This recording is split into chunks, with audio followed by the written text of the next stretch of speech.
Right. Yeah. This isn't live, by the way. It's I'm gonna upload it again later. Well, Okay. I don't think we've ever done anything live from our end ever. Yeah. Just to be safe. That's why. Wait. Just in case we ever need to edit something out. Like, I don't do safe words. So anyway, this is the Hawaii stream. This would make a lot more sense if I had actually announced last week that I was going to be in Hawaii for 2 weeks. Well, he actually did, but he forgot to actually upload that part of the conversation. It was a separate conversation, so I would have had to cut the two together. That's why. Oh, okay. But anyway, yeah, 2 out of 3 of us today are in Hawaii.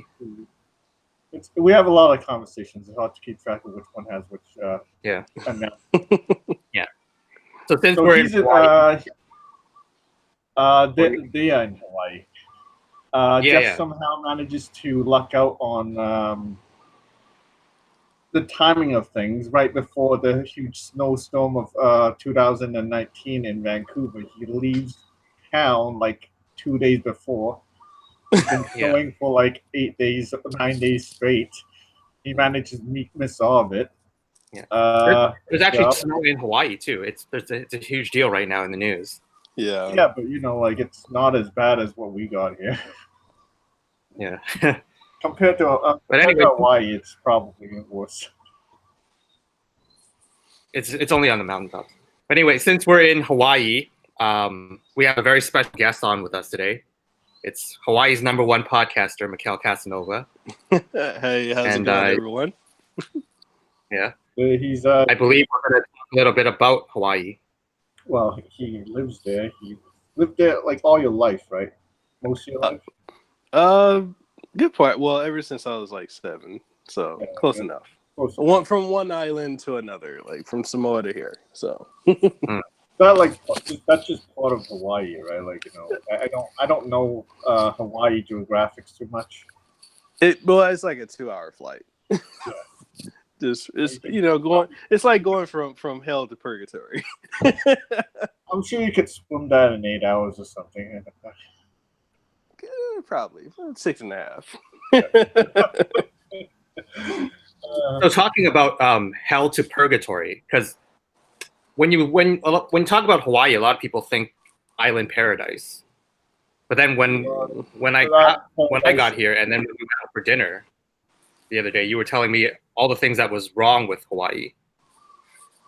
Yeah, the stuff that they won't publicly talk about, or you won't see on the press. Yes. Well, the economy is what you say. The economy is. A lot of people just have this idea that the Hawaiian economy will mostly run on tourism. You got a major sector of your industry, so like they probably don't want any bad press getting out for one. Yeah. It primarily is. Tourism is probably the #1 driving force for here, and majority of the locals do work at like all the hotels and whatnot. A lot of, I'd say, the primary economy is that. I mean, you could say like a secondary economy, but it's not really publicly talked about, is the underground casinos in Chinatown. So we have that. Mm-hmm.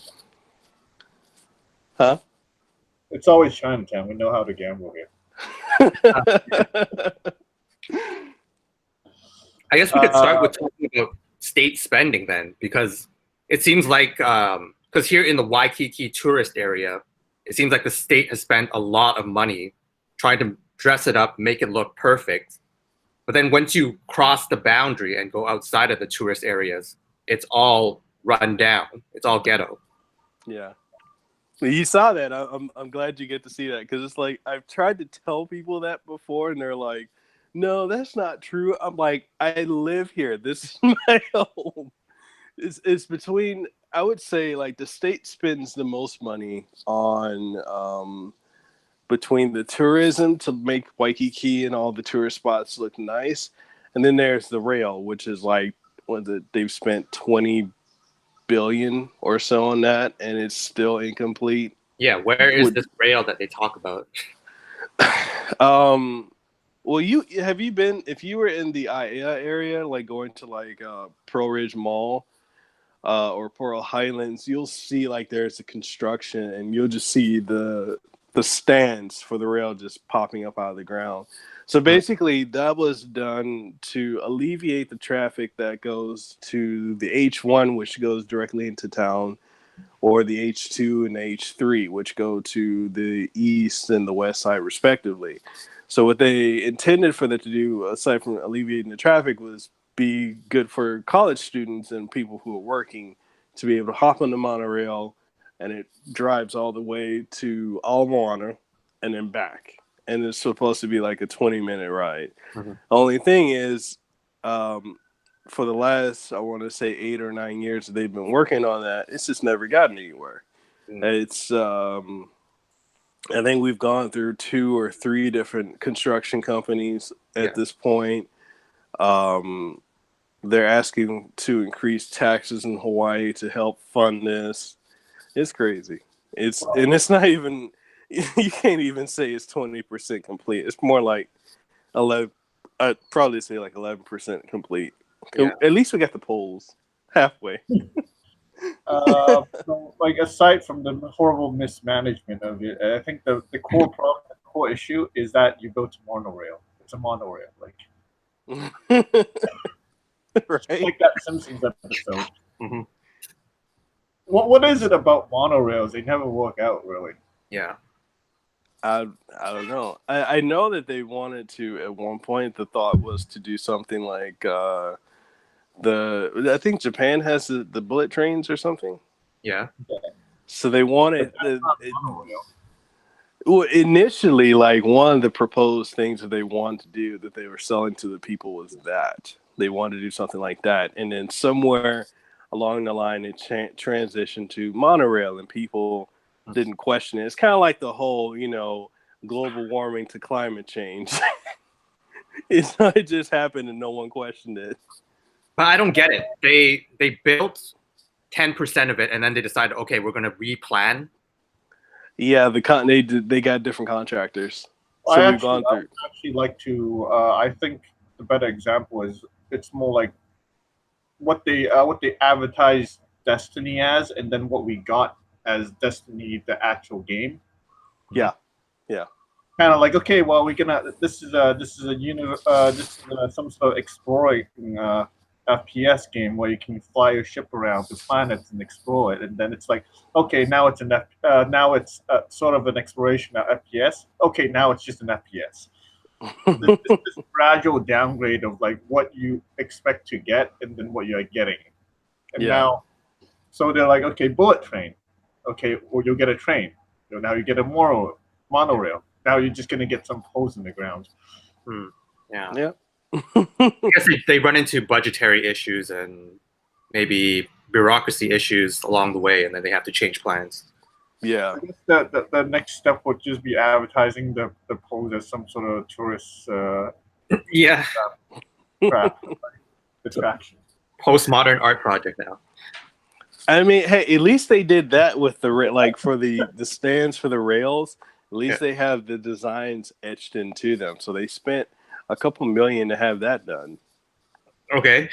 So just away the money, yeah.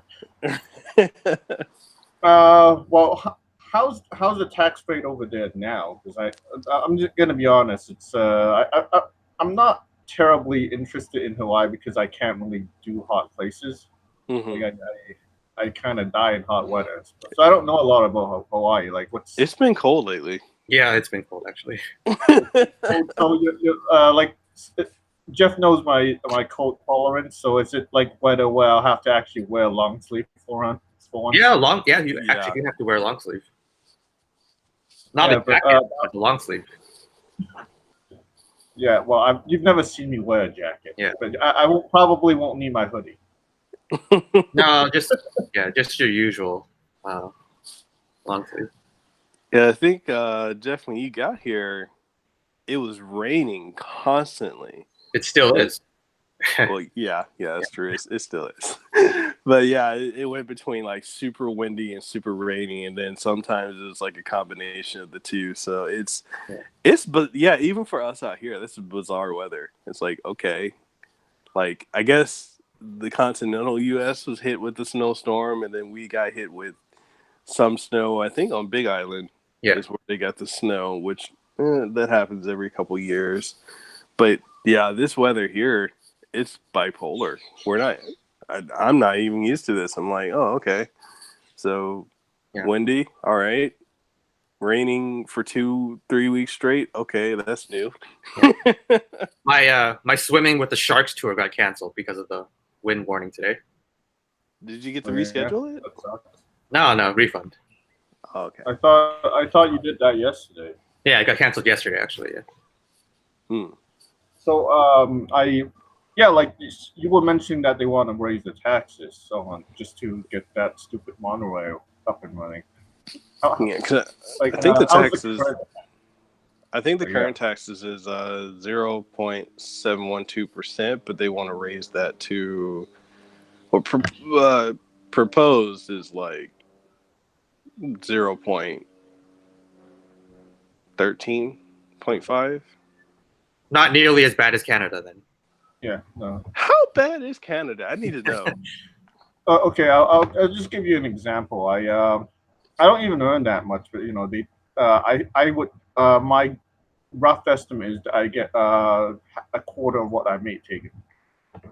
What? But you're Supreme Emperor. What's that? Not of Canada. What? You're the Supreme Emperor. How do they tax you? Nobody's saved from taxes, actually. Yeah. But anyways, But actually, speaking of transportation, I actually wanted you to talk a bit about there used to be the ferry that went from island to island. Oh God, yeah. Okay, yeah, no longer exists. Yeah, so that was a big controversy back in, I want to say, the early 2000s to probably like 2008 or 2009. We had this thing called the Superferry, and basically, it would go from island to island. So from Oahu to Maui to Big Island to Molokai to Kauai. And it was good for people who worked, because at the time, a lot of people would work, inner island. So they go to one island for work and then go back to another to go home.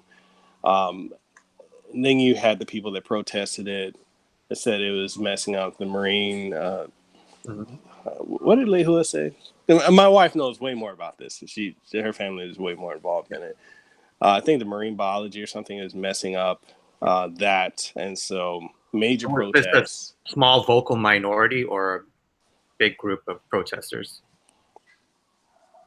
I personally want to say it's a small vocal minority, but it probably could have been bigger. It probably could have been bigger, but I know it. The friends that I had and the family that I had that were using it to go from island to island for work and go home, that really negatively impacted them. So now, I want to say for like the last 10 years or so, people have been just flying in and out to different islands, and usually it costs like $30 to $40 to fly to another island, but the Superferry was cheaper. Yeah. You weren't paying any. Way more time consuming now to fly from island. Okay, I've got another question. What's worse for the reefs? The Superferry or like according to the environmentalists, of course, like what's worse for the reef, the Superferry or gas carbon emission from all the extra air traffic? They probably say the carbon emissions. So, they're against. They were against the. Did anyone ever like mention this? Is like like which one's worse? No, because it's like the majority of the people that are in office here. Well, I mean, not majority, the primary people here, because this is a blue state, all Democrat. So they're AOC levels of smart. That's rough. Yeah. What do you think? How so people just fly everywhere now? Like they fly to work, they fly home, like every day. Like how does this work now? Well, you also mentioned that the unemployment rate has gone sky high nowadays, right, in Hawaii. Yeah. So a lot of people, you have a lot of people that have never actually gotten on a plane or left their island. And that's actually gone up higher since the whole Superferry was gone. So a lot of people are just they're not leaving island. As far as the unemployment rate, that's tied to a couple things: low skilled workers and people that have low education. Any Hawaiians that are watching this, sorry, I'm Hawaiian too. I'm just gonna call it like it is. A lot of y'all need to stop dropping out of school when it's middle school and when it's high school. A lot of us do, and I don't understand that. Education is. I've heard some people say it's worse here than the rest of the nation. I don't know about that. I don't know if that's true. I just know it's really bad.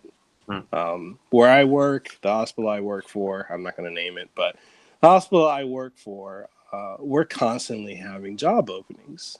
And when we go to, like, oh, excuse me, when we go to conventions to do hiring, a lot of the companies, sorry, a lot of the companies are actually looking to hire. Like a lot of the hospitals, a lot of the hotels for higher management. But you have people that they're not qualified. They don't have the education. They don't have, the skill set.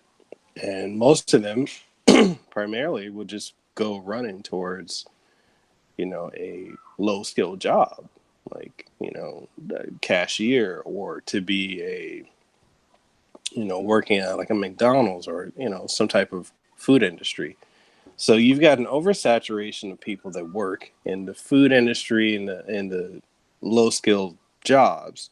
But when it comes to higher positions, like, my position is a tech analyst or for programmers or for like, there's a huge need out here for people to do IT security. We need more doctors, we need more cops, we need more medical people in general. These jobs are being outsourced from other states, and also internationally, just because people here aren't becoming skilled enough or educated enough to take these jobs. Like even where I'm at now, there's a thing that I'm going to have to probably do, which is I'm going to have to start doing some workforce analytics, which isn't even in my job description. But the person that's currently doing workforce analytics has been doing it quasi under the table. And the hospital I'm at, they're going to have someone who has the skill set to do it, and that has a college degree, which a lot of people here don't have. So what they're going to do is they're going to send me off for training to become certified to do workforce analytics, because the person that has been doing it doesn't qualify. And this person has known for years, I want to say for the last 5 or 6 years, that they were going to push this initiative. But instead of that person getting up and getting a college degree, in business or in small business, or even getting like a project professional plus certification from CompTIA, they just didn't do anything. So you're saying this person knew about this initiative being pushed? He's already got the job. He's been working at that job for a while now, but they're going to be checking his credentials soon. Yeah. And even though he knew that was going to happen, he didn't do anything about it. Exactly. And this isn't really a case of going to school and getting a good grade. It's just about going, getting a C plus and getting a degree. Exactly. Because you already have the job, they're not going to care if you got a good grade. As long as you have the paperwork, they're fine with it. You didn't do anything. Yeah. Plus, the hospital actually gives us a 30 to 40% discount tuition to the college. But yeah, the person doesn't want to go, which is, like I said, it's a common thing for a lot of companies. Like in my position, I'm a senior systems analyst where I'm at, and I have to go to these conventions for hiring other people. So I work with them, and these other companies, we all, when we're getting lunch or setting up, we talk about like how we need to hire people, but we have to pull international people or people from other places in the U.S. just because people here are just not, they're not trying. Do you think there's a cultural reason behind why people here are not getting higher education, getting skilled? I think it is. I think a lot of it has to do with like the white hatred that's here. Okay. Looking at, I had to look around. Am I going to piss anyone off saying that? Anyway, yeah, it's. I would say it's due to the white hatred because I think Lehu and I were kind of with you at the dinner we had was the whole thing with a lot of people of how they want to restore Hawaii back to what it was, you know, before the colonizers or the white people came. Before Wi-Fi, before the internet, before fast food, and before, although they like all that stuff. Yeah. Yeah. So there's a resistance to education because they deem it the white man's education or the haole. Like, yeah, I'm sure you've heard the word haole used. So, or have you not? Probably won't hear it in tourist areas. Right. Well, I've never been to Hawaii, so I wouldn't have heard it. Okay. So basically, haole means foreigner, but they've kind of denoted that word to meaning like white person. So basically, they resist the white education, the haole education, because they think that that's, you know, they're just, they're colonizers. They just go and take the land illegally. Like that's the whole thought process too, is that Hawaii was illegally taken from Queen Ka'iolani. But if you think about it, which Lehu and I you're probably gonna have to get more information out of her on this as well. But I looked into this further, and it's like the Queen and one of the previous kings actually did an illegal takeover of Hawaii from the Kamehameha. So, okay. There's like a whole history of it. Wait, Master Roshi lived in Hawaii? Yeah. Actually, there's a story behind that. The creator of Dragon Ball, when he was trying to name different moves for Goku, his wife suggested Kamehameha. Yeah. Because I think a lot of Dragon Ball stuff is based on Hawaii. I think they really enjoy Hawaii. Actually, speaking of that, Hawaii is full of Japanese tourists. Mm-hmm. I don't know if Bill knows this, but like similar to I know this because because some Chinese cartoons I watch, like whenever someone goes, whenever a rich family goes to some vacation, it'd be Hawaii. Yeah. So similar to how in Thailand, a lot of the people who work in service speak English because of all the American tourists.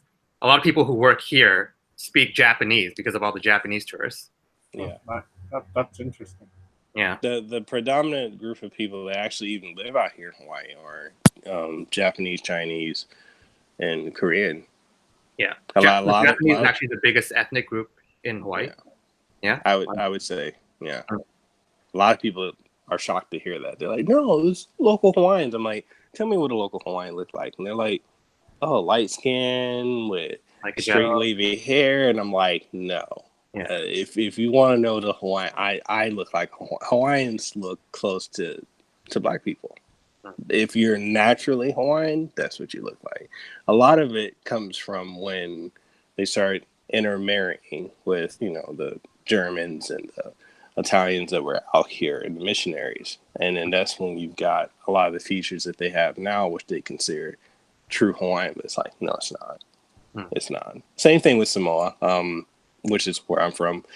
There's a lot of that too, where typically with Samoans, you're going to see them mixed with Chinese or with Germans. It's one of the two. Yeah. Seems like so who's more proto-ethnically Samoan, like you or The Rock? I mean, it's even questionable with him too, because his mom is mixed. I would say probably him, just to be safe, so I don't get, he pops up and say, "You were talking what? I'm gonna lay the smackdown on you. No. Yeah, you're gonna get called the jabroni, and he's gonna people go right. show up at your door one day. Hey, do you say this about me? Yeah. Get for being a jabroni.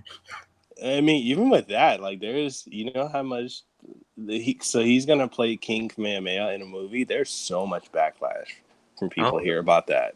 They do not want him playing. They're like, he's a Samoan. He's not he's not Hawaiian. Why is he playing it? And they were mad with him in the movie Maui. Okay.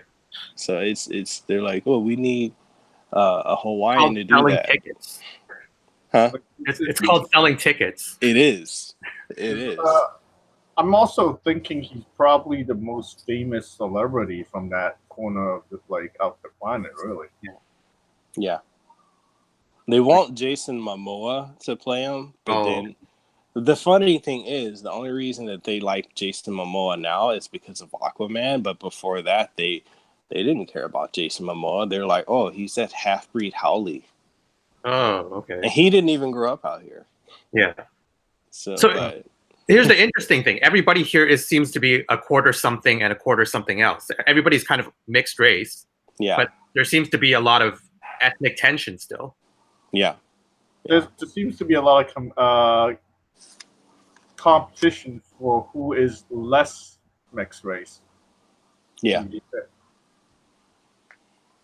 Yeah, they're really pushing for that, and it's really weird that.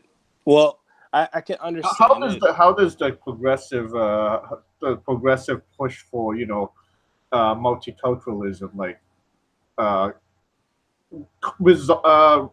resolve this contradiction here? On one side, the left is pushing for more mixing of the races. On the other side, the culture in Hawaii is saying, no, we don't want more race mixing. How do they reconcile this? Do they? They don't. They just don't. It's an inconvenient truth that they don't talk about. They try not to talk about. They try to guise everything under the bullshit of Aloha, and the reason I say that is because it's become such a manufactured thing that it's really rare to find people that have and for the audience, if you're wondering what the Aloha spirit is, it's basically just a welcoming nature, kind of like if you go to the South, they say Southern hospitality. So it's the same concept, but it's become so marketable to the point where people say it in your face, but the minute you're not around or they're not working, it goes away, and it becomes very, very dog eat dog. So with the whole thing with the intermixing, it's really looked down upon here, just because you have kind of, I think Lehua may have explained this at the dinner too, but you have the whole Hawaii homesteads where you have to have a certain percentage to be able to get the housing. And so there's a lot of competition with that to keep yourself pure so you can keep the land. But the problem is you have a lot of people that come in, like there's you have the Filipinos, you have, the Asian tourists that come here that will end up living here. You have the Micronesians, which are Hawaii's Mexicans. Just cutting it frankly, which they're probably the number one source of legal immigration here into Hawaii. But how are they coming here? They come here on a visa, and then they just don't leave. And for whatever reason, there's a loophole within our welfare system. So every time, and this is a big issue too. Like every time that locals try to get welfare, they usually get denied, and Micronesians get it the most. So there's like whole housing areas like Cam 4 housing or Kamehameha 4, which is like by the freeway. But they call it Cam 4 Kamehameha housing. But Cam 4 housing is primarily Micronesian and Samoan. Then you've got why are they getting priority over Native Hawaiian. Is it? Do they get to vote? Like, I mean, like, I don't see why you would give a bunch of people priority over social funding when they don't get to vote. Like, that's the only reason why I can see that it might make sense. Come and do it. I don't know. I really don't know. Sorry, I moved to get away from the noise. I don't know.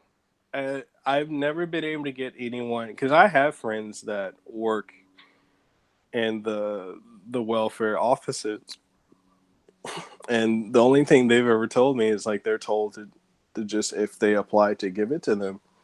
So you'll see Micronesians and drive around. They've got the car. It's like they like flashy stuff because in their culture, it's, gold is a symbol of status. So you'll see them with like the gold teeth or all gold teeth.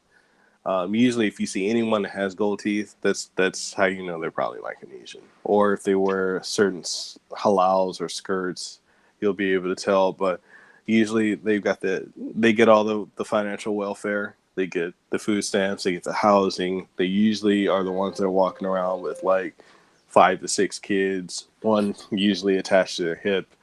So, and I'm not trying to sound racist, but there's a big pushback from local people to want them to not be able to get financial assistance here.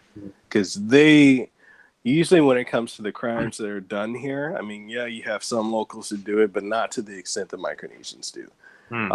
Like, I think I may have brought it up before offline, but, there's the whole thing with the Japanese tourists that was savagely beaten out here, and that was done by 2 Micronesians. There's also the stabbings, which are really getting worse in Chinatown, which are primarily done by Micronesians. And then So in other words, they're not sending their best. They're bringing crime. They're bringing drugs. Yep. Trump's speech is right. So here's the thing.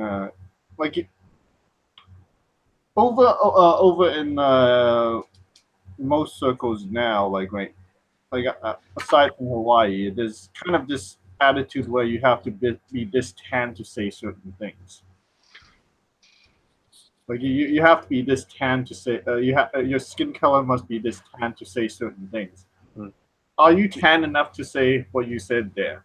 No, I'm too dark to be able to say anything, because to most local people or most Hawaiians, I'm not Hawaiian, I'm black. But then, like, if you look at my wife's mother, who is full Hawaiian, she's darker than I am, and her whole side of the family, they're pure Hawaiian. They're, and it's, I've actually had that conversation with my wife's mother and her family, and they're like, this generation now doesn't know anything about their history.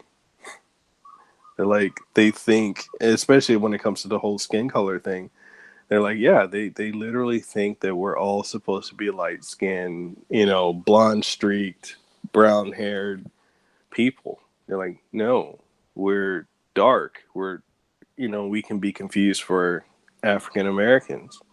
And the thing is, one of the kings, I want to say King Kamehameha the Third, or maybe the fourth, I want to say it's the third.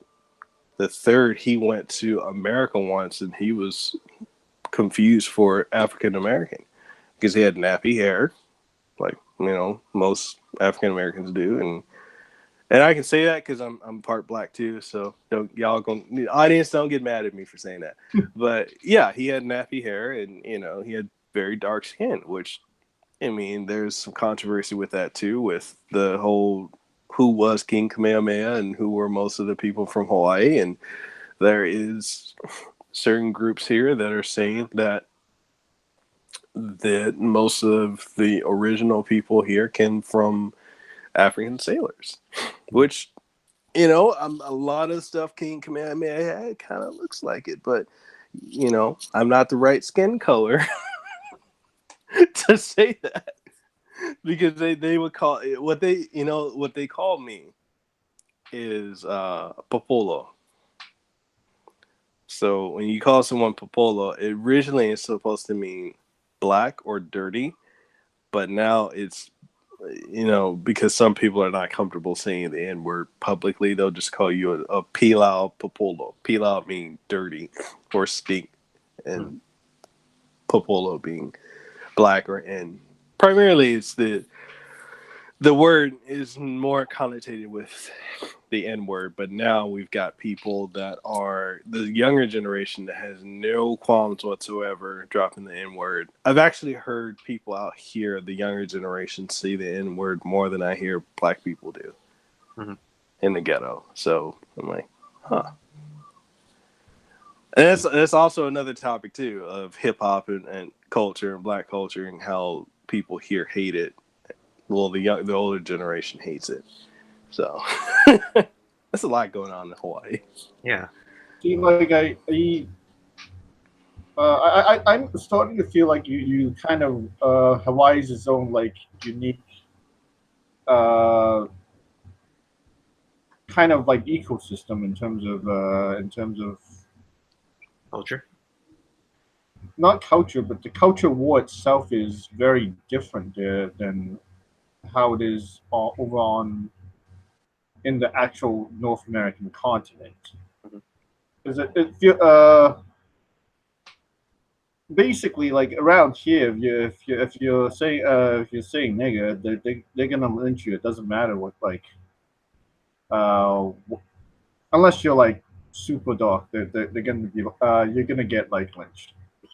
Yeah. Whereas it seems in Hawaii, it's still very something very acceptable to say, and it's even though it's a blue state. Yep, it's acceptable to say. If you go on like Twitter or Instagram for most local people, it's primarily local girls who are trying to emulate Cardi B, which is a thing. They're trying to either be Cardi B or Kim Kardashian, or they're trying to be, what's the other girl? Nicki Minaj. Yeah. They just use it because what they listen to, they don't listen to Hawaiian music. They don't really care about Hawaiian culture. They just care about the hip hop culture, and many feel that it's an invasion and it's destroying the culture here. So what is the real Hawaiian culture right now? Is there such a thing as Hawaiian culture right now, or is it more fractured into these different multicultures? And do you believe it's more kind of like it's very the original Hawaiian culture has been commercialized into like just to sell more tourism? I think it's multifaceted. I think it's I would say it's commercialized very heavily. I think what it once was is completely dead, and I don't think it will ever come back. Because there are too many people that are too mixed who, you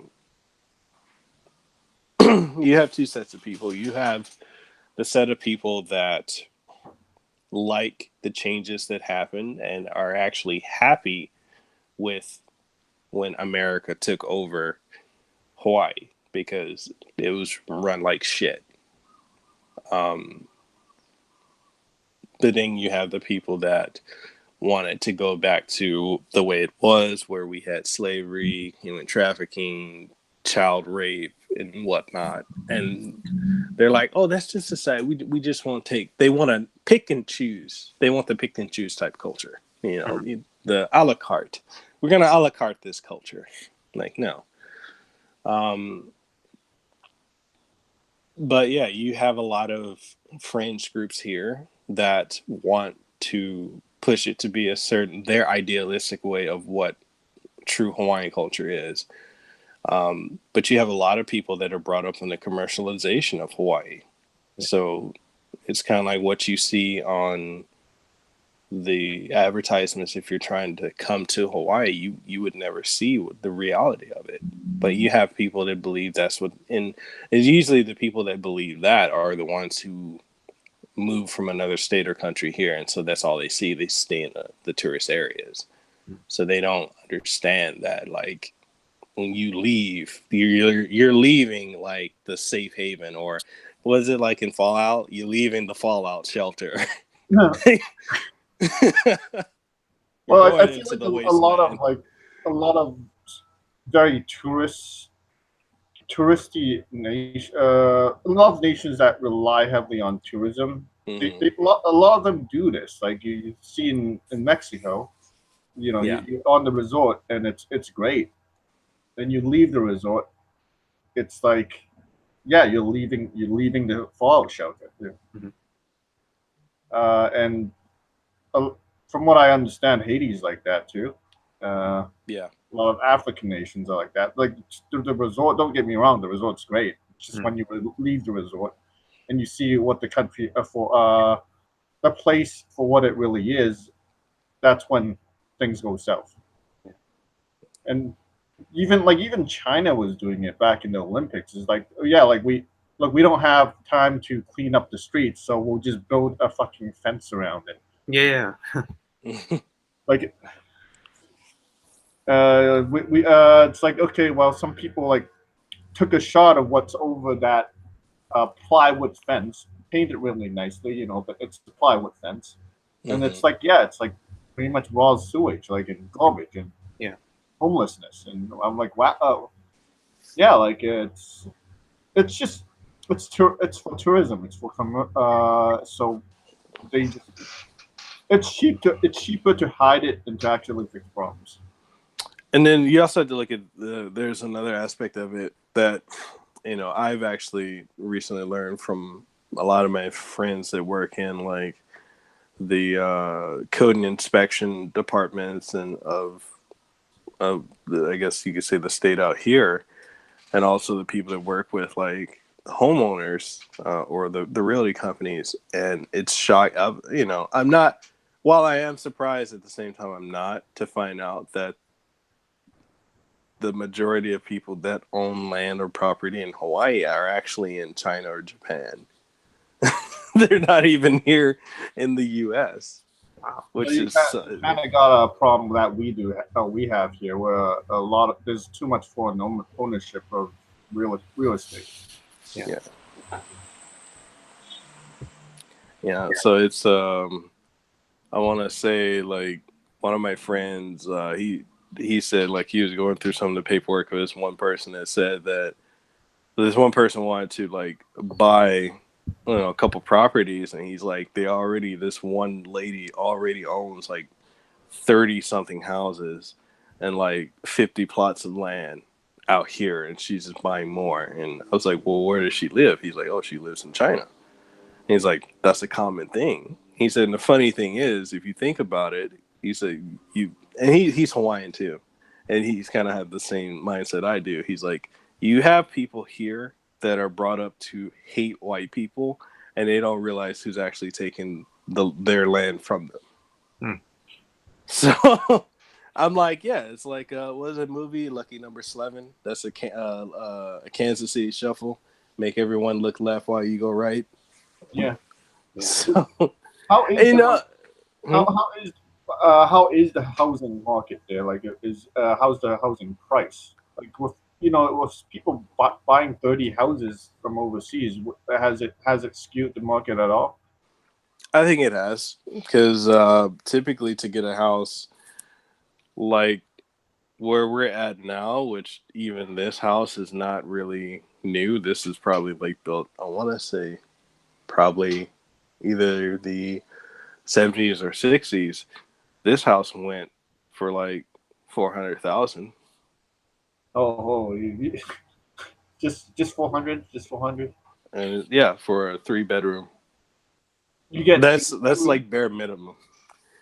no. It's around here. House like that would probably cost about like, well, depending on where you live. Which area? Yeah, but at minimum it would be $1 million. Oh God. Yeah, it can if you go further on the west side, the housing goes down, but that it's due to the reason the price goes down. Like you can get something like 100,000 or less. The reason it goes down is typically due to the fact that you have the traffic issue. So like if you don't mind dealing with the traffic, you can live on the west side. So Waianae, where is it? Waianae, there's Kapolei, Mililani, like all the housing over there is super cheap. Pearl Highlands. So But it's a traffic issue rather than a security issue. no, there's that too. There's certain areas, or even Makaha. Makaha is probably the nicest, but that's so rural you can barely get phone or internet service there. So I mean, you're giving up a lot, and certain areas of the west side you don't want to be at because it's quite dangerous if you're an outsider, or if you're from certain areas, then you don't want to be over there because they have this whole thing where they say, "Oh, this person's all maka maka," which means you think high and mighty of yourself, so we'll beat some sense into you. So I don't know, like Jeff, if you saw how like different areas you go to has like a different type of demographic of people or type of style of people. Like usually Kapahulu, Kaimuki, like the area I'm in is the richer upper.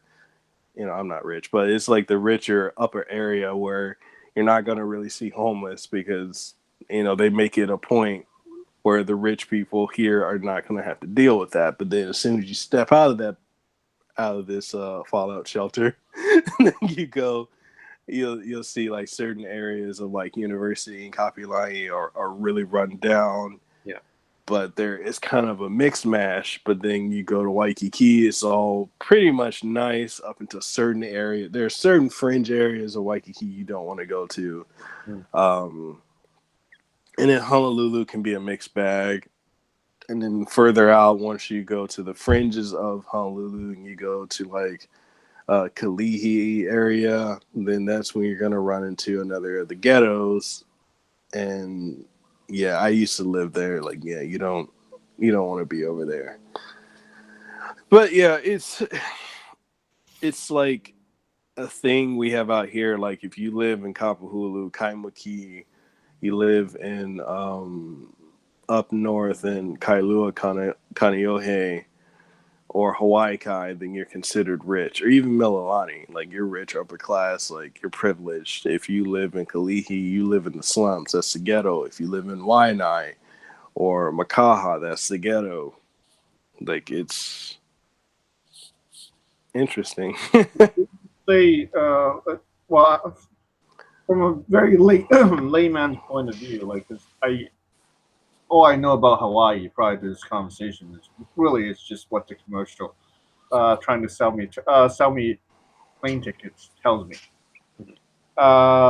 It's not really what people think it is. Like Hawaii is really not the tropical paradise that the commercials are trying to sell you. No. Yeah, I mean, I would say it's safer than LA or California. Yeah. But I feel like the LA's reputation for being having its problems is a lot more widespread than let's say Hawaii. Like, is there a way to make Hawaii great again, or was Hawaii never great? Hawaii was never great. It was a shithole to begin with. I'm just kidding.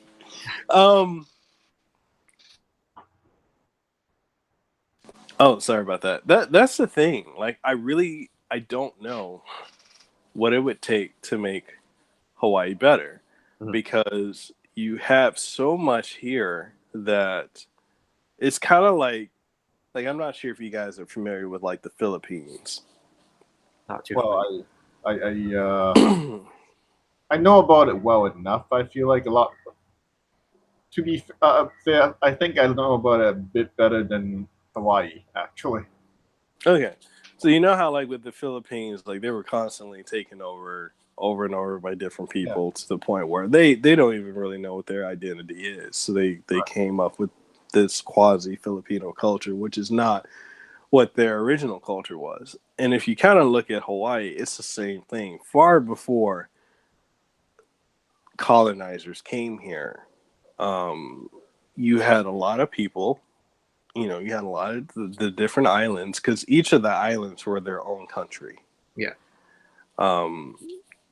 And then you had even further segregation. There was different kingdoms within the islands themselves. So there is no true original culture that modern people really can latch onto and say, hey, this is the true Hawaiian way. This is how we're going to make it great again. They don't have that capability because it just doesn't exist, unfortunately. Even King Kamehameha, before he united all the islands, I mean, they don't talk about all the murders that he committed or the women and children he raped. They don't talk about that. They look at him as a hero, and he kind of did some corrupted stuff. But I mean, he did unite them. He destroyed all the other kingdoms, and then he had a son who, during his time when he was king, that's when the colonizers came and they introduced alcohol and gambling. And his son, which King Kamehameha II was considered a god by people, and even King Kamehameha I. So if you were in his shadow, you were killed on sight. So that's, which is funny. Like, if we really go back to that culture or that era of culture, then we would be bringing that back. If you're in someone's shadow, if their akua is higher than yours, then you can kill them on sight with no repercussions. So it's like, as a Hawaiian or part Hawaiian, I don't understand the desire to go back to a very, what's the word I'm looking for? Not caveman-like or barbaric. Yeah. Primitive, yeah. I don't understand why you want to go back to a primitive way of life when most of the people here wouldn't even survive it. I mean, we used to walk across the island, you know? And now you got people so damn fat that it's like you can't even walk a block without being out of breath and your legs like shaking. Like, you probably seen, Jeff, like the overweight people here. Like, there's obesity is a major thing here. Yeah. So, like, my thing is, if you go back to how it was, how are you going to, one, have a currency, two, have a military, and three, have people to be able to cultivate and farm? The fact is, people here have gotten so used to modern technological advances and medicines and foods. I don't know how they would do it. The sense that I get, though, is also that people are kind of fighting over which values to create this new Hawaiian culture, because there's no united Hawaiian culture. So everybody's saying all these different groups are kind of competing and saying, okay, this is what we value, this is what we value. And American exceptionalism also didn't really take hold in Hawaii. So people here, even though they're a part of the United States, they don't share the same values about, freedom and the Constitution and that kind of stuff. Yeah. So there is no kind of uniting values that bring everybody together. There's also this, which I did a video on it before, and I got so much backlash from people here that it's kind of one of the reasons why I shied away from it, because I got a lot of threats from this video. Like legitimate people showing up in my place or showing up where I work, threats. So I said this because, people here are all for open borders for the U.S. Like, oh, we need open borders. We need to help immigrants. We need to help this. So my video, I took jabs at people here. I'm like, okay, so you want open borders, yet you want Hawaii to stay Hawaii. You don't want, outsiders here. You do realize Hawaii is part of the U.S. So if you're already having issues with not wanting people to come here from other countries or to come here and take over and take your land, then how does open borders, how can you support something that you don't even want done here? Mm-hmm. It's hypocritical. And it's just like, if you really look at a lot of, like, I guess you could say that the core cultural values of Hawaii, they're very conservative, very family oriented. And yet you have things that are being put in place that are being pushed that are destroying the family unit. We have very, very bad, like, domestic violence issues where culturally it's acceptable for a man to beat the shit out of his wife and his children. And you have a lot of people that do that now. And it's like, that's okay. Like, you know, that's how you teach them. That's how you get them to act in line. I've always thought that was barbaric. But you have a lot of girls, like a lot of young girls, that get with guys who are constantly being beaten by them. And then that's why you have so many local girls that can be 20, 21, 22, 23, and they've already got 4 or 5 kids. They've gone through so many different guys. Then you've got the push for homosexuality here, which that's really doing a number on the culture here. Because now you got a lot of people that, I mean, if you look at the reproduction rates, you have more people from the Philippines, Micronesia, and Samoa that are having kids than you are people from Hawaii. And it's just because they're pushing it. Because, I mean, Jeff, you've probably seen this, and you don't have to acknowledge it. You can nod or shake your head, but you've seen, like, a lot of the women look very masculine. Like some do. And because now we've gotten, you know, so much of the mixing with the European, you know, or Americans or people from Europe, and from Asia, you have people here that typically the women that are ugly or considered societally ugly, they go lesbian. And so now you got women here that don't want to have kids. You know, and you got the push with the hip hop culture to do, you know, the hip hop and the raving, you know, the rave culture to do drugs and to drink and, Rave culture is still alive there? Yeah. Everything that hits Hawaii way later. Time delay. I haven't been to a rave since 1999. Yeah. Yeah, the rave scene kicked off here in 2012 with the Party Rock song, and it's been going since. So I got a question. Is like, I feel like you made some really good points about like, hey yo, like you're talking about how you have all these things you don't want to happen to Hawaii, but at the same time you're supporting things that are like policies that are completely detrimental to those things that you want. For the United States, which is, you know, Hawaii's part of. And you're saying you got a lot of backlash for that. Like, what did people even say to you? Like, how could, like, what you said made sense. Like, how could they justify saying any backlashing against you in any way? It's that I'm a Pilau Popolo who doesn't understand anything about Hawaiian culture, that I don't have the right to speak about it because I'm not Hawaiian, because I'm just a dumb I don't know if I can say the word on this channel, so I'm not trying to. But yeah, they say I'm just a dumb, dirty, ignorant nigger. They use the hard R. And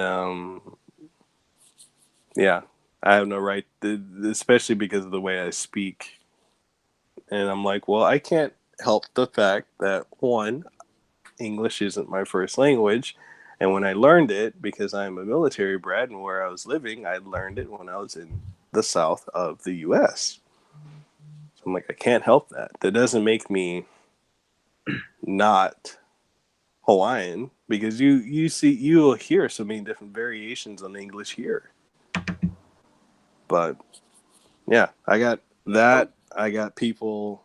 So basically, they called you names, but then they didn't make any rebuttals.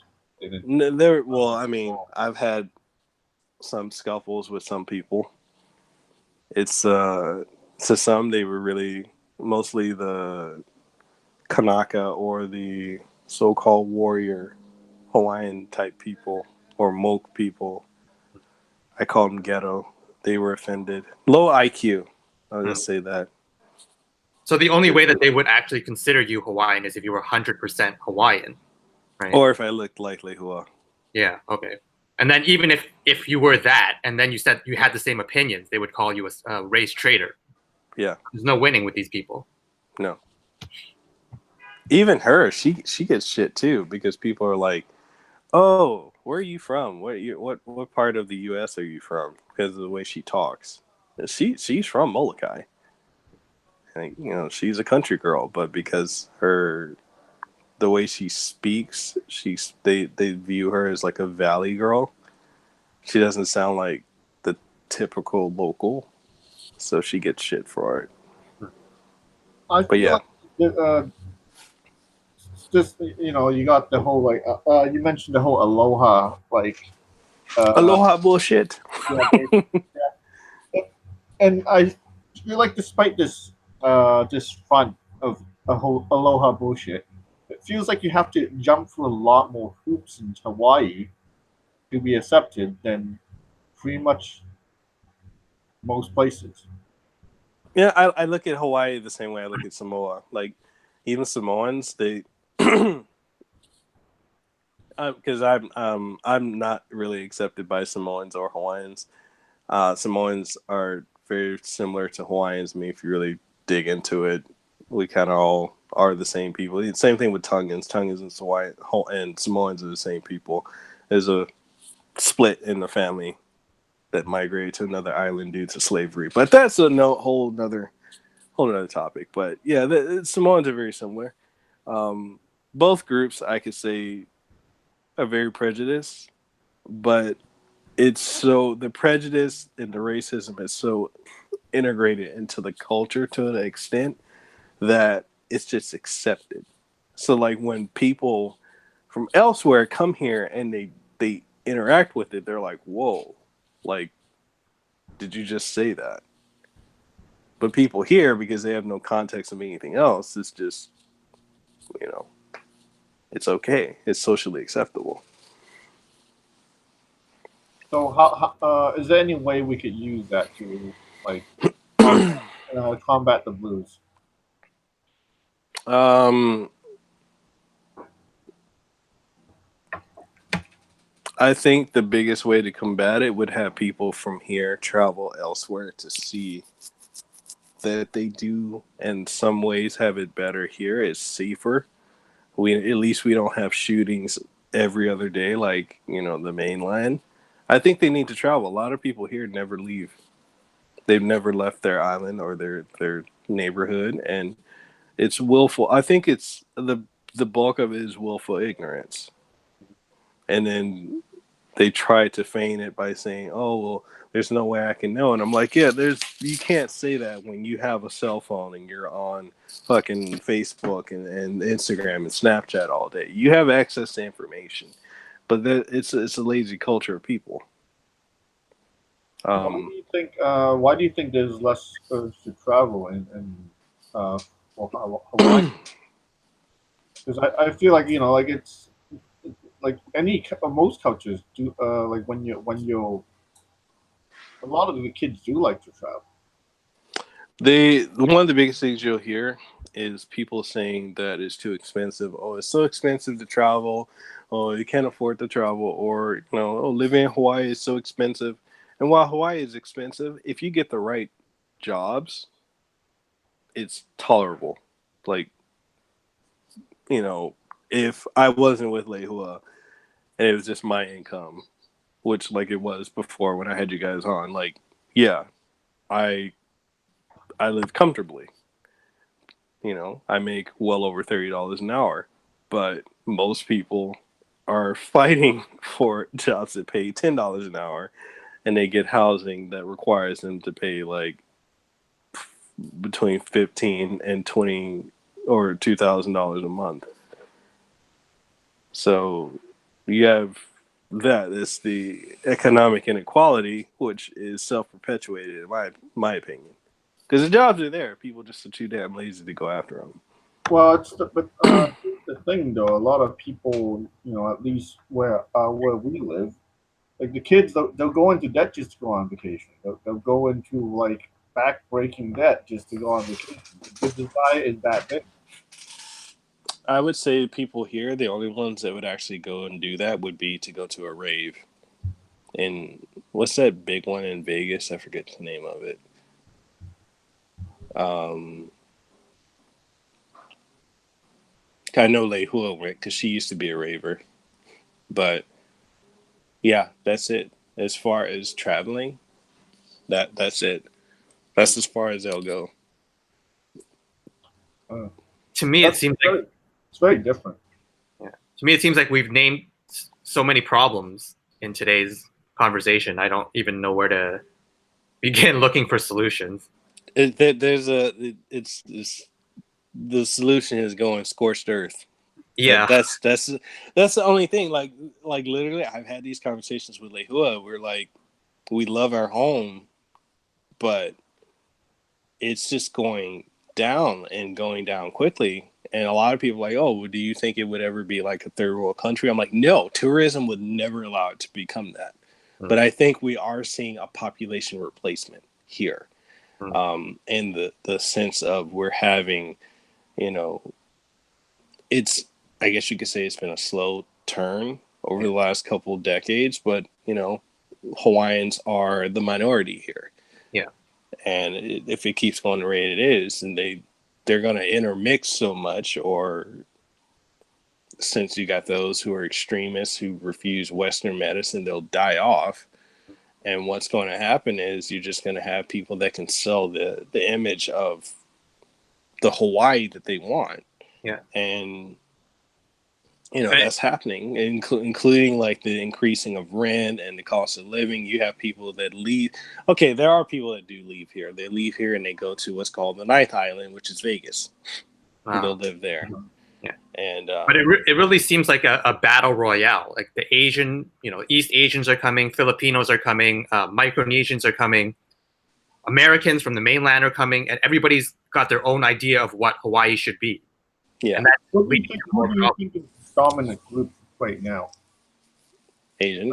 If say like 20 years later, which of these immigrating groups is going to come out on top? Because you pretty much resigned to the fact that the population replacement is inevitable.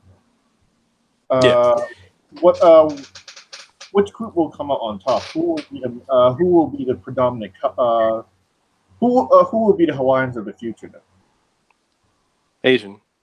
And I think if you look into like the history there, they were very persecuted here in Hawaii prior to, during, a little bit after World War II, before Pearl Harbor.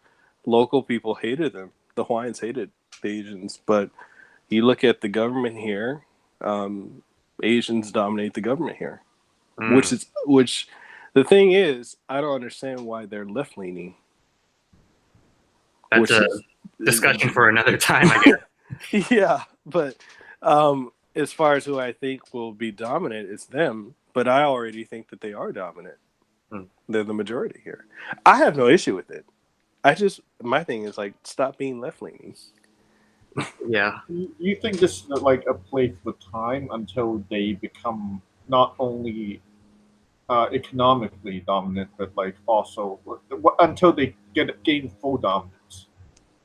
Probably like 20 years. 20, 30 years.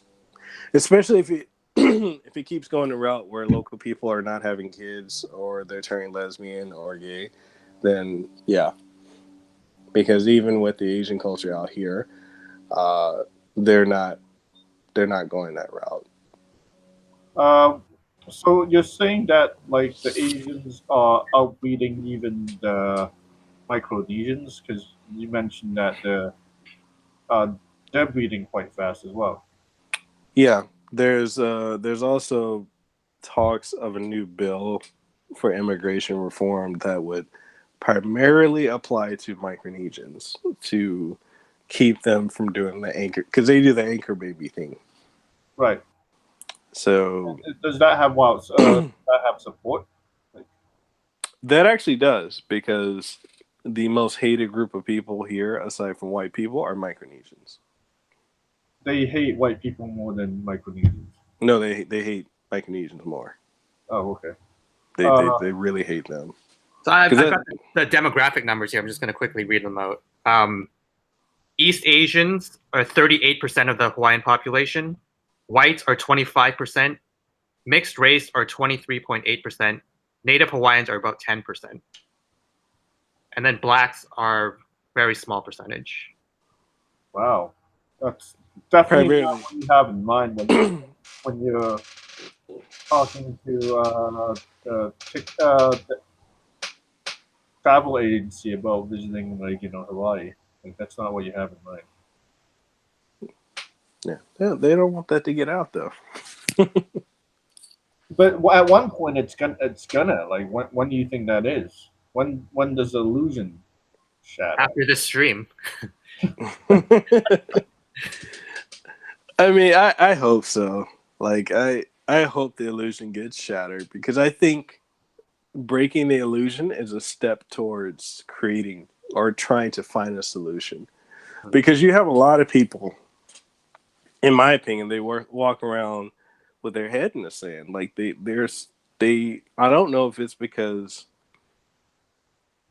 I really don't even know what it is. I mean, maybe it's the weed epidemic we have out here or the drug epidemic where they keep people high or inebriated so they don't think about anything else. Because even like with the whole weed thing, like a lot of people out here love to smoke weed. That's not a thing culturally that we did. That was brought in. I think bringing light to this illusion is going to help, but I still think scorched earth is probably the only way we have to go. Full black pill. Accelerationist collapsitarian. Yeah. Well, we're gonna do it. We're gonna break the news. And that's the other thing too. Like with people out here, people out here, they hate Trump, but then the things that Trump says would actually benefit, like the "Make America Great Again." You have people here that hate that, but then they talk about we need to make Hawaii for Hawaiians again. I'm like, it's the same rhetoric. Like, I don't get it. Have you ever been able to like actually tell people, like convince someone is like like that's the same thing, right? Like My wife. That's just about it. that's rough, man. It really is. Yeah. All right. Well, any closing remarks? I guess we're fully black pilled now, but I guess we could try to end this on a high note. I ain't Make saying- make Hawaii great again, but I don't. But scorched earth first, and then we build from the ashes.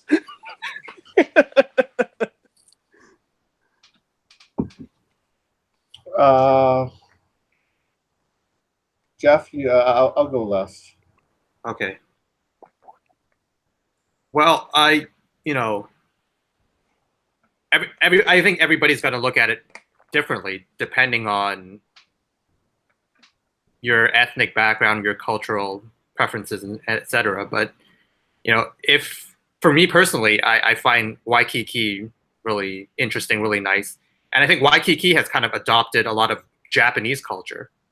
So you have the Japanese like street food, food courts, I guess you could call them, and people walking around late at night. A lot of stuff is open until late at night. Yeah. There's a culture of people going. I don't know if it's just the tourists or if the people, the Japanese people who live here also, but there's a lot of this night culture. A lot of I don't know, it actually feels like Japan sometimes when you walk around in Waikiki. So for me, if Hawaii becomes more and more Japanese, that's something that I don't see as necessarily a bad thing. But I can understand why native Hawaiians might feel like that's a bad thing. I'm all for it. Let's make it more like Japan. Yeah. I think it would be better. Yeah, because I think Japan also, one thing that Japan and Hong Kong and some of these other Asian countries do really well is that they become commercialized, but they don't lose their own culture in the process. They become a little bit more cosmopolitan, but at the same time, they're still very unique culturally. I think we had a conversation about this, like right before you left. Is how did Hong Kong manage to become metropolitan without losing its soul? Yeah. But I don't know. It's the thing I want to take away from this is it's very interesting how there's the contradiction between being a blue state and the things people actually want and actually want implemented in Hawaii is completely different. Yeah.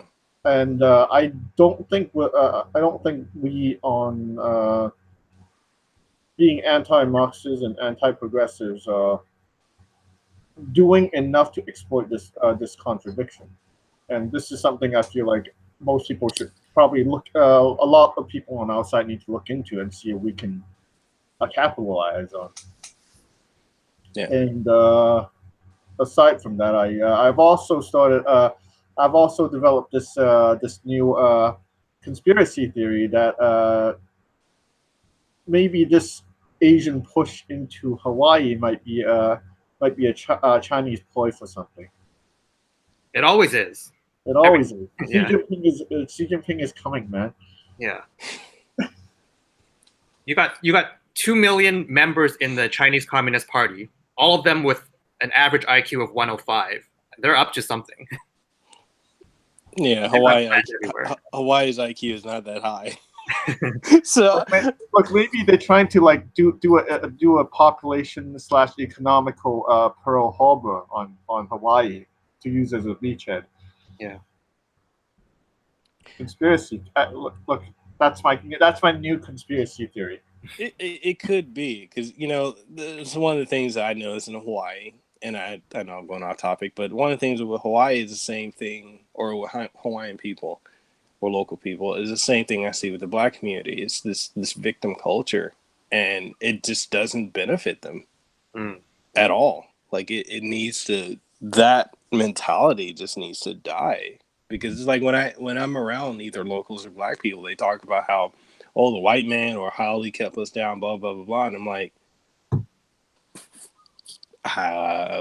where, how? And also, looking forward, what are you going to do about it? You're just going to cry about it and wait for the government to save you, or are you going to do something about it? Wait for the government who you claim is run by the white man to come save you. Yeah. Or pull a Jesse Smollett, do a fake hate crime to get attention. But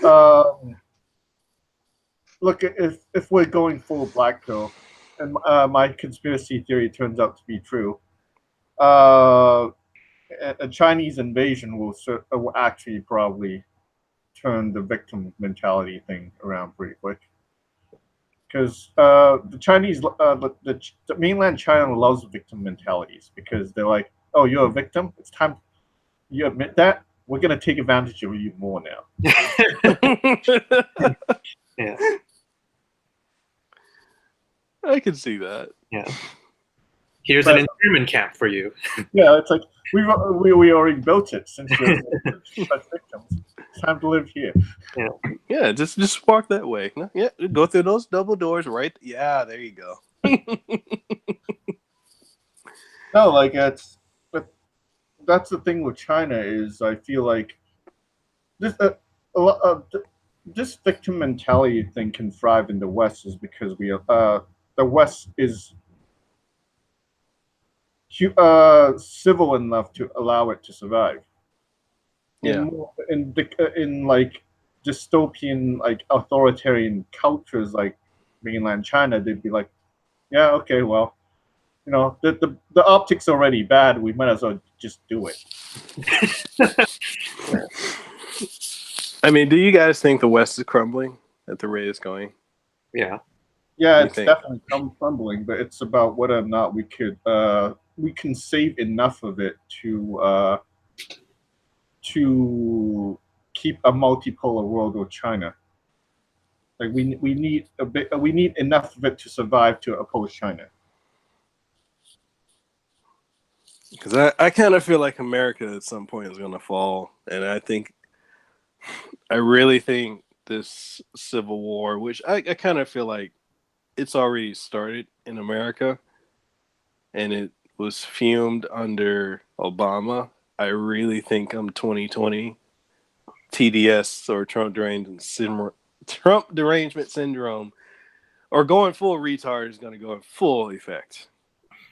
It's I think there's going to be a crumbling of America, but not quite in the way people think.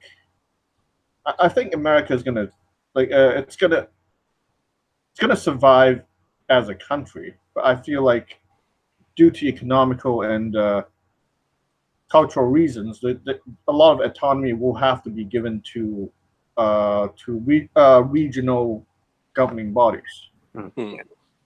And like Rome didn't just completely fall apart. It split into two, then split into three, and then I feel like that's kind of what's going to happen. And the question is, are these smaller sovereign entities, are they going to be able to like each other enough to cooperate to oppose China when China steps up? Because if you think about it, that's kind of like this whole thing with was it cultural appropriation? They're pushing for segregation with that. Yeah. And you think about they don't even want to be called African Americans anymore. They want to be called ADOS. I don't even know what ADOS is. I think it's African descendant of slaves or something. Oh, okay, I see. So they're pushing for a Black Utopia, and then you've got Hispanics pushing for something similar to that, and it's like you keep dividing and dividing, you're gonna fall. Kamala Harris doesn't qualify as African American. No, right? she was smoking weed and bumping whatchamacallit, Snoop Dogg before they were famous. Yeah, she's been exposed. She's not gonna. God, her and Spartacus are not gonna make it. Well, here's the question. Here's a thought for everyone before we close things out is, when is the arbitrary line for the left when cultural appropriation starts? Like, how dark do you have to be to not be culturally appropriating? Because this is just something that happened locally. Is I was walking down the street like a few days ago, and I saw this this advertisement for I guess he's a local rapper. Mm-hmm. His album, and it says, and it's called Yuck Fu, written in very stereotypical Chinese, like Chinatown type font. And wow. And I'm like, yeah, well, that's kind of cool, but I was just wondering, wouldn't he get in trouble for with the left for culturally appropriating? I would think, right? I'm not personally angry with it, but I feel like it's when is, because the left has this double standards about, so some people can do these things and some people can't. Where does that line stop? And start and end. I mean, because I feel like this episode we've been talking about a lot of things where, some people can do, and it's completely okay with the left. Yeah. Yeah. I don't even know if there is a solution for it, or I mean, not a solution. I don't think there is. I don't even think. I think for them, it's like that whole spectrum thing, like it's a spectrum, but it's undefinable. I think that's the logic they're going with, which is illogical if you ask me. My theory goes down with just what gradient color is your skin. Mm-hmm.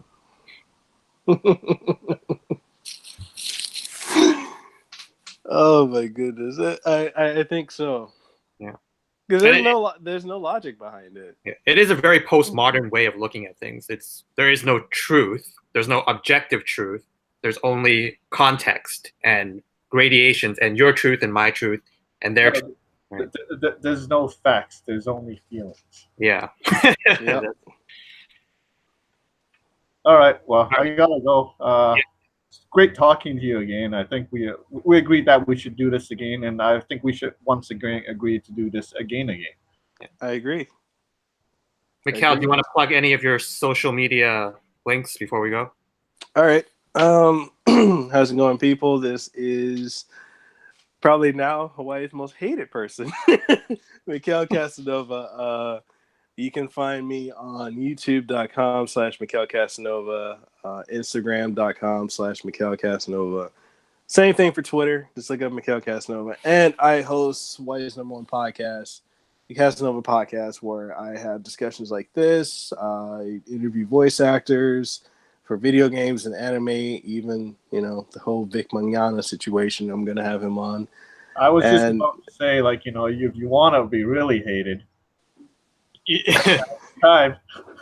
I had to actually put out a video because people thought I was involved with that whole situation. I'm like, I have nothing to do with it, but until I see evidence, I can't condemn him. Yeah, and then now I've kind of been blackballed by some of the, or blacklisted by some of the voice actors. It's whatever. The show keeps going. Exactly. But I think you should instead of using the word most hated, I think the more marketable term is the most controversial. Oh, ooh, very nice. That's spicy. Yeah. I'll give you permission to steal it and not give credit. Okay. That's my gift. Okay. All right. Next, Jeff is going to come back soon, I think. Yeah. He's flying back soon, and I guess we'll be back to our regular scheduling. Yeah. Starting next week. Yeah. I don't do schedules, but it's great talking to you again. I gotta run personally. I'm actually a bit late, but it's worth it getting to hang out with you again, like Mekel. Next time you should fly out here too. Yeah, I probably would. I'll try to pick a colder time to come. So I feel like Jeff mentioned that the weather's been cold there, but I'm gonna get there and I'm gonna be like, oh well, it's long sleeves weather. Well, you missed out. This was apparently a record-setting winter for Hawaii. Yeah. Oh, that's too bad. Yeah. So let's hope I get lucky. Yeah, then. All right, we're gonna end it here. That's Kasanova with a K, by the way. Yes. For the people at home. Yeah. All right. Good chat. Good chat. See you guys.